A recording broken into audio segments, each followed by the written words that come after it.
When I was 15, I was told that people were born to do certain things and that other things were meant for people who were more gifted or genetically better at certain activities. In my case, my parents, as well as my peers, believed that the only thing I'd be good at is being able to study super well and get a high paying STEM job eventually. Beyond that, at that age, I was told that short Indian kids like myself, I'm 5'6", by the way, so pretty damn short, so. couldn't possibly be athletically gifted to be able to do anything impressive. And at that time, I was a weak, scrawny, slow kid. So understandably, the outlook wasn't to, demotivate me, but perhaps to face the reality for what I am versus what I'm not. So you might ask, was society right? Yes and no. I'd say yes because I'm about to go to a college and a major surrounding computer science, and that's as brown as you can get as far as career pathways are. And I'd say yes because I did fairly well in high school, as well as positioned myself in many competitions that went to state level areas, as well as doing many STEM related activities. When I was told to stop training to jump higher and sprint faster, both of which were qualities I found interesting in athletics and sports like volleyball and basketball, I opted to keep training until I fatally got injured on my left ankle, as well as my left quad, as well as a decently horrible case of patellar tendonitis on my right side. It happened around the months of when I was around 16. From there, I gave up and believed that society was correct for believing I would never be anything more than just a STEM guy. In some cases, I was totally fine with that. I like STEM. I like programming, and in the end of the day, I knew I had some semblance of a pathway when I would eventually transition from high school to college.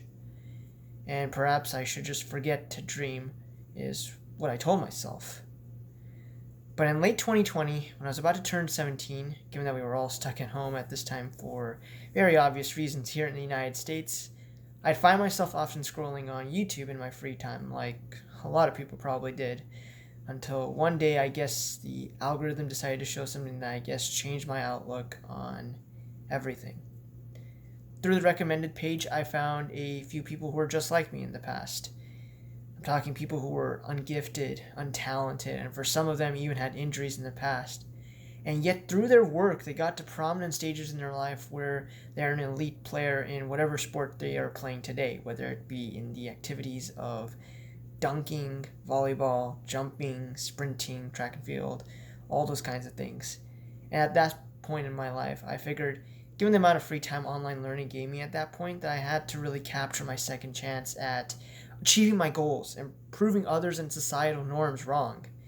From there, I really obsessively studied exercise science, several coaches, how they coach their athletes, what would apply to me. Not gonna lie, some of the things that I found online were downright wrong, sketchy, or just irrelevant to whatever I was going through.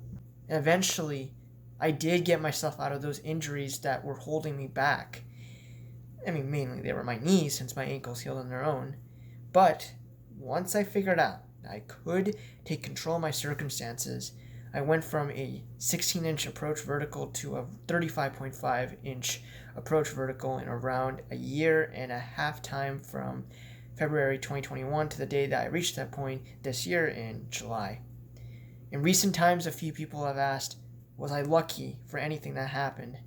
Usually for a question like this, my response is just a maybe.